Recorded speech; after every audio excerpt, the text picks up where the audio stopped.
This time there is no host. There are no eggs. There is only her womb and the creature inside. That is Ripley's gift to her. A human reproductive system. She is giving birth for you, Ripley, and now she is perfect! The Xenomorph is one of the most recognizable movie monsters in the world. It's changed many times throughout the years, taking on different looks. So let's discuss the Xenomorph when it was first introduced in 1979, and how they've changed physically and how the mythology of their life cycle has changed too. And after you finish the video, make sure you check out the other videos I've made about the Alien franchise. I'll leave the links in the description. Okay, let's go.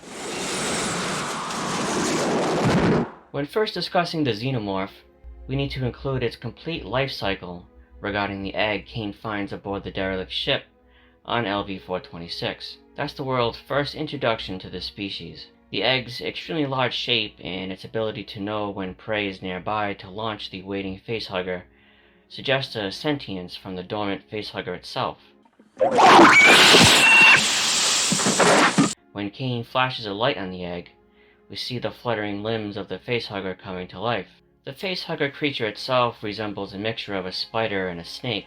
Its long tail coils around a host's neck to incapacitate him while its 8 legs wrap around the head. The facehugger keeps Kane alive by breathing oxygen for him through its 2 breathing flaps, which it transfers into his trachea while also implanting its egg in Kane's chest. A while later, the facehugger removes itself from Kane's face and dies. On its back, it really looks like a dead spider with its folded legs. The chestburster soon tears its way out of Kane's rib cage. Its front limbs are not fully developed with hands yet, but only stubs. Its elongated, phallic-shaped head the Xenomorph is known for is still merged with its body at this stage. It kept its snake-like tail the facehugger had and uses it here to propel itself out of Kane's dead body. Its tail is used many times throughout the entire Alien franchise for quick movement and attacks on its prey. The chestburster eventually sheds its skin and grows incredibly large. The dorsal tubes on its back and its tail that's morphed into a deadly weapon balance the Xenomorph from its weight, tipping it forward. Its stubby arms have matured into flexible limbs that of a human, as well as its legs that the film keeps mostly hidden. That is until Ripley blows it out of the goddamn airlock and it dangles against the shuttle with a harpoon through its chest. We can tell it's just a man in a creature suit in this shot. Its legs aren't shaped like an animal or malformed even in some way to make it appear totally inhuman. Whereas the facehugger didn't rely on sight, but on some other form of sense to attack its prey, perhaps sound or most likely vibrations like many spiders, the adult Xenomorph in the original does have 2 eye sockets. However, they are hard to notice. Director Ridley Scott chose to conceal them as much as possible to not allow the audience too much information about the Xenomorph, which was a wise decision. The Xenomorph having front-base eyes implies a trait too common with many life forms on Earth. The goal in Alien was to make the Xenomorph seem as completely otherworldly as possible. The dorsal spines protruding from its back aren't there during its chestburster phase, but are quite recognizable when it corners Lambert. These protrusions are breathing tubes, and are not on every Xenomorph variant. Its primary method of killing comes from its second jaw it uses to spear its prey in the face or head, quickly killing it. In the first sequel, and dare I say slightly better film, is when we see the Xenomorph change. James Cameron doesn't alter too much about its life cycle, other than providing an answer for the creation of the alien eggs, which we'll discuss soon. Stan Winston, the creative genius who helped invent many practical effects throughout his brilliant career, kept the appearance of the facehuggers mostly the same, with the exception of elongating its tail for its jumping and running during its famous scene with Ripley and Newt.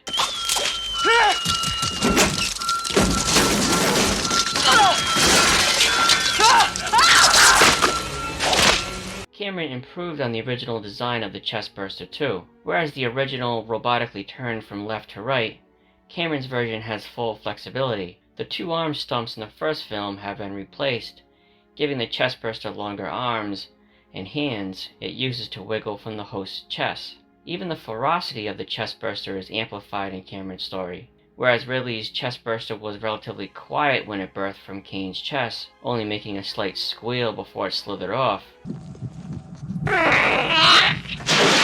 Cameron's chestburster is psychotic on sight.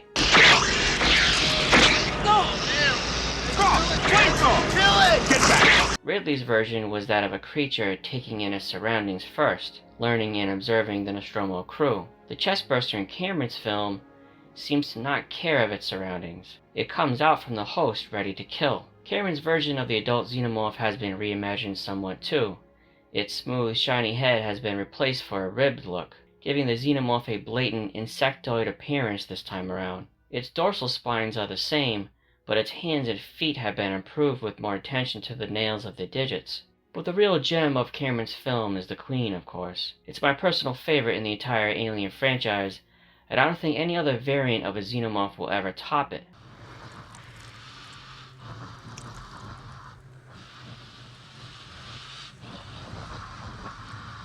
The reveal of the Alien Queen is Cameron's twist surprise to his audience.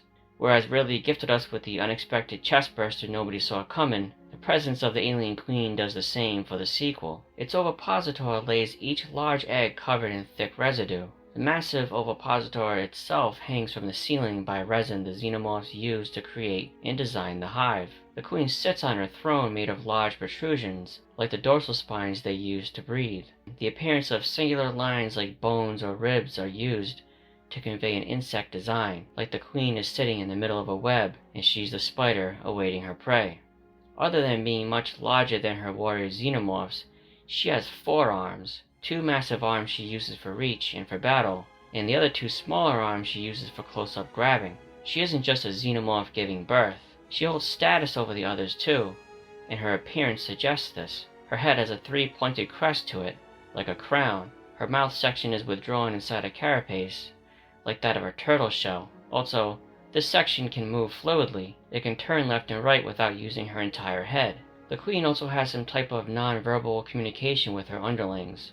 Perhaps it's just body language she gives, or some type of telepathic ability. Another addition Cameron made was the use of the Xenomorph tail. In Ridley's version, the tail implies its sexual assaults when used on the Nostromo crew. Cameron disregarded the sexual suggestions of the Xenomorph and instead weaponized the tail in his story. The Xenomorph's spiked tail tip is able to incapacitate its victims, and the Queen's tail can fully pierce through a body.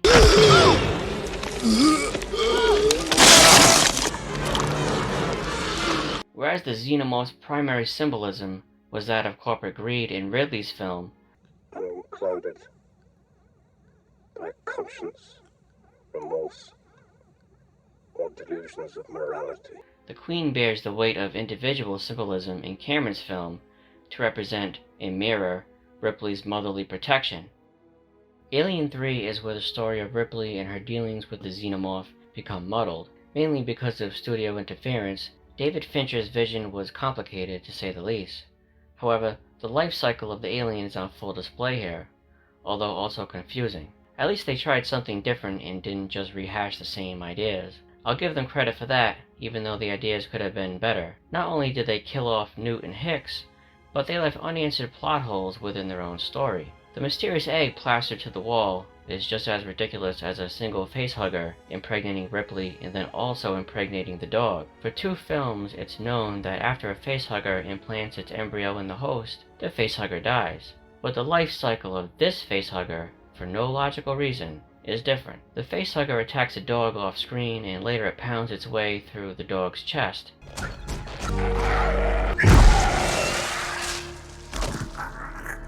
This version of the chestburster is far different than the ones we've seen before. It comes from a dog, so the Xenomorph expectedly takes on attributes from that dog. It moves on all 4s, but a main difference is that it's not a chestburster that needs to change into an adult Xenomorph. It will later grow and somehow develop a spitting technique it uses on one of the prisoners. Other than returning to the smooth head of Ridley's Xenomorph, the creature in Alien 3 seems discombobulated. It's as if the filmmakers didn't have a clear vision of the Xenomorph they were creating. They should have included the Queen facehugger that had impregnated an ox in a deleted scene that may have provided more answers. The Queen Facehugger, sometimes referred to as the Super Facehugger or Royal Facehugger, was specifically birthed from the Queen. The Royal Facehugger was quite larger than the average facehugger and much darker in complexion. The most notable difference is its webbing between each digit. Giger designed this version with webbing and retractable fingers to adapt to its environment. Its skin was tougher than the common facehugger, suggesting an armor that would defend against attacks. Its tail also had a barb, like a scorpion, to attack its prey. Perhaps the biggest difference from the previous Alien films is the ability for the runner alien in Alien 3 to see, or should I say, for the film to show the audience that a xenomorph can see.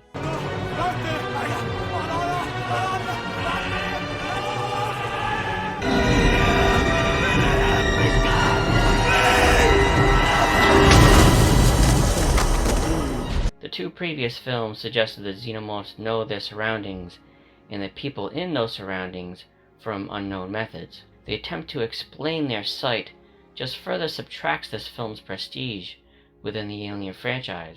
As much as I do enjoy Alien 3, this is where the series began to take a downturn. As weak as Alien Resurrection is, at least they expanded on the life cycle lore nicely. Although genetic cloning dates back to the early 1900s, actually even further back than that to 1885 with the discovery of cloning sea urchins, steady progress was made throughout the 20th century. Dolly the lamb, the first mammal created by geneticists who mastered somatic cell nuclear transfer, captivated the world for its incredible achievement in genetic engineering. Resurrection used this scientific breakthrough for its return of the Ellen Ripley character. Deemed Ripley 8 for her status as the 8th attempt by the scientists aboard the USM Auriga, the Ripley clone reflects the cloning accomplishments of the 1990s. Queen embryo used in many of the Alien 3 posters shows the chestburster with the royal crest atop its head. The removed chestburster here in Resurrection is smooth and similar to the original chestburster. Jesus. The Ripley clone may look like the Ellen Ripley we knew throughout the series, but the Xenomorph's DNA is within her being, and her personality is now different for it in this story. She's aggressive, cunning, sarcastic, and cold, such as when she informs the unfortunate host that a chestburster is inside of him. There's a monster in your chest.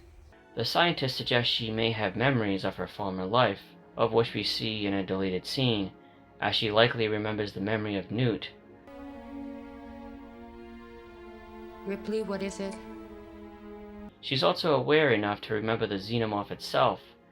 I can feel it. Behind my eyes. I can hear it moving.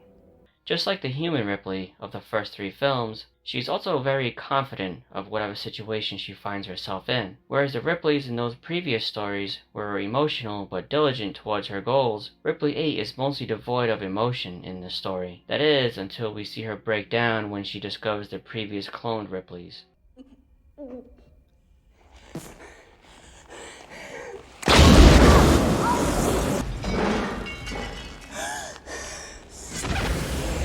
She doesn't possess any other outer physical attribute of the xenomorph other than her metallic green-black fingernails, but she does have acid for blood. When she's hit in the face during the basketball scene, a drop of her blood burns through the floor, and when the newborn cuddles up with her, she uses her acid blood as a distraction to escape.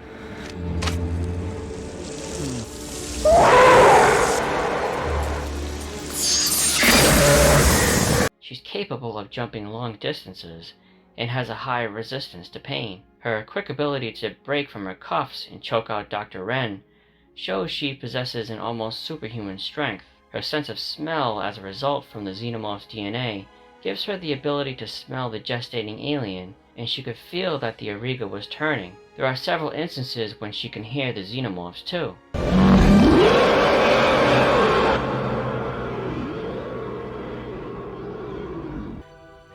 I hear them. They're so close. Ripley, it's the Queen. She's in pain. Just like the Queen's telepathic connection to the other xenomorphs in Cameron's film, Ripley 8 also has a mental link with the ones aboard the Auriga, especially with the newborn. You can tell Ripley 8 feels guilty seeing the newborn being sucked out of the window. She knew she had to kill it, but she feels bad anyway because the newborn saw her as her mother, and the Ripley character, since the second film, has been associated with motherhood. Oh, God. The eggs in this film are similar looking to the others. However, they open to release the facehugger differently. These eggs pulsate as the tops spread open. This makes the eggs appear to have a life system of their own. They move apart slowly until the facehugger is ready to attack. Also, the opening sections of these eggs are thick and rounded, like the Xenomorphs in Ridley's story. The openings of Cameron's films were rather thin.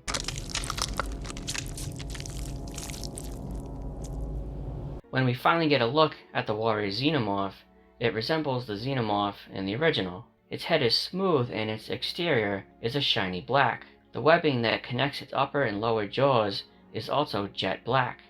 In Cameron's story, it was gray. In the first 3 films, the screams of the Xenomorph were high-pitched, almost animal-like squeals. Cameron's version of the alien scream somewhat sounded like the trumpeting of an elephant.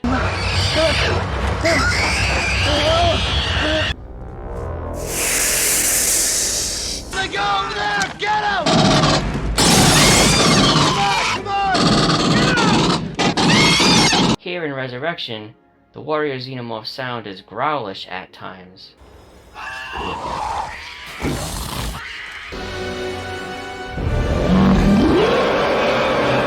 The Xenomorph's inner jaw is more agile in Resurrection. It shoots out as normal, but at one point it's shown to have flexible movement. But perhaps the most famous scene of the film comes when the Queen gives birth to the newborn. You are a beautiful, beautiful butterfly. Because Ripley was cloned with DNA of the Queen from the events in Alien 3, she transferred her human reproductive cycle to the Queen. Ripley 8 took the superior sense and vast strength from the Xenomorph, but she gave the Queen the new ability to reproduce, like a human female. That is Ripley's gift to her. A human reproductive system. When Dr. Gettiman referred to Ripley 8's memories as an unexpected benefit of the genetic process, it was a foreshadowing of the gift Ripley's DNA gave to the cloned alien Queen. A second reproductive cycle cell made the Queen develop an exterior womb when it finished laying eggs with her ovipositor. The womb itself is a massive, leathery sac resting between the Queen's legs, and inside incubating is the newborn. She gives birth similar to a human female. The newborn emerges each time the Queen pushes. Overall, Resurrection is subpar compared to the previous 3, mainly because of its cringeworthy dialogue and frequent attempts at comedy. But this scene is pretty wild and unexpected. The newborn's limbs are oddly shaped, and its face is more akin to a human than a xenomorph. Even the whimpers it gives suggest an infant wanting the attention of its mother. The Queen actually makes a similar sound when she sees the newborn.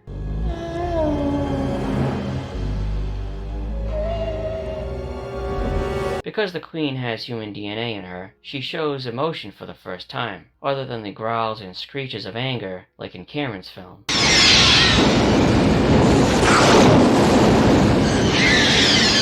But in this film, the Queen and newborn reveal their need and love for family. I respect that aspect of the writing because it's new to the lore and makes sense within the cloning context. Whereas the typical Xenomorph has the elongated head, separate from its back and shoulders, the newborn's head is fused with its upper back. Its face is very humanoid and its eyes contort according to its emotion. It even acts sad when chasing Call to get her to feel bad before returning to its murderous intention. This quick change in the newborn's emotion suggests its awareness of its ability to convey emotion, and even more aware that others would be subjected to its emotional manipulation. Unlike Xenomorphs, the newborn doesn't have an inner jaw or tail, but it does have a very long tongue, whereas the inner jaw of the previous films implied sexual acts. The newborn's tongue blatantly highlights its sexual desires. It doesn't have dorsal tubes, although it does have tiny holes where they would be, and it doesn't have acid for blood like the other Xenomorphs and Ripley 8. Steam emits from the newborn's open mouth and holes on the side of its head. Perhaps just as humans breathe oxygen and exhale carbon dioxide, the newborn does the same, except, maybe, the level of carbon dioxide it releases is so potent, or of such greater levels, that it takes on a visible form as it leaves the newborn's body. It also possesses characteristics of both sexes. Its breast suggests female, but its phallic genitalia suggests male. Feeling the pressure to hide its penis from fear of being lambasted by critics and audiences, the filmmakers use CGI to erase its genitalia as it walks toward Ripley 8 aboard the Betty. However, as it's being sucked out of the window, you can see its male genitalia is still there. The key to the Alien franchise is the life cycle of the Xenomorph and how it can adapt and change to the individual or situation it's presented. Birthing from H.R. Giger's genius and Ridley Scott's critique of corporate greed in the first film, the original was a representation of sexual symbolism resulting from capitalist tyranny. Because of those themes, the facehugger's oral raping of Kane and the Xenomorph's head, body, and overall intentions towards its victims were very sexual in nature. Although the film saved the reveal of its humanoid legs until the end, it answered that the Xenomorph design, to some degree, was based on human traits. Although James Cameron added the Queen to the mythology, he didn't really alter the Xenomorph's life cycle. He just saw the chance to answer where the egg in the original came from and gave it a history. The Xenomorph went from the consequences of corporate greed to maternal battles between Ripley and the Queen. But this subtextual watering down of the original's theme in Cameron's story, if not careful, has the power, in all franchises actually, to drain the uniqueness of the primary symbol, as each sequel needs more answers. And that's exactly what happened in David Fincher's Alien 3. Birthing from a dog or an ox was different because it gave the Xenomorph new qualities. The ox DNA should have made the Xenomorph have ox qualities, like a large body or horns, but it didn't. That's likely why they chose the dog birth. It was easier to explain and easier to design. The Xenomorph in Alien 3 represented religious subtext, but it wasn't done well enough throughout the entire film. Now, as lame as the music score is, and as weak as the dialogue is too in Alien Resurrection, the story still provided some good ideas for the Xenomorph's life cycle. Joss Whedon wrote a decent script and used the cloning craze of the mid-90s to really expand on the life cycle possibilities of the Xenomorph. He understood the importance that the Xenomorph's life cycle needs specific clarity in each film, and that's the key here. That's why the first film was so special, because it gave the audience something it hadn't ever seen before. By expanding on the specifics of the life cycle of the Xenomorph in future films, it will force the creative beginnings of new and quality subtext. The introduction of the black goo from Prometheus, that has the ability to create and design whatever Xenomorph the story wants, like magic, didn't work because the black goo is too unexplained and too fantastical in nature, and therefore unrelatable. The black goo, actually, was a product of the times. Back in 2012, the superhero craze was at its peak, and audiences' suspension of disbelief was at its highest. They didn't mind unexplainable MacGuffins to move a plot forward, but it didn't work in Prometheus. Perhaps that's because the alien audience needs their science fiction grounded in reality, and not fantasy. The Alien franchise needs to focus on the detailed life cycle of the Xenomorph if they want to be both commercially successful and critically acclaimed.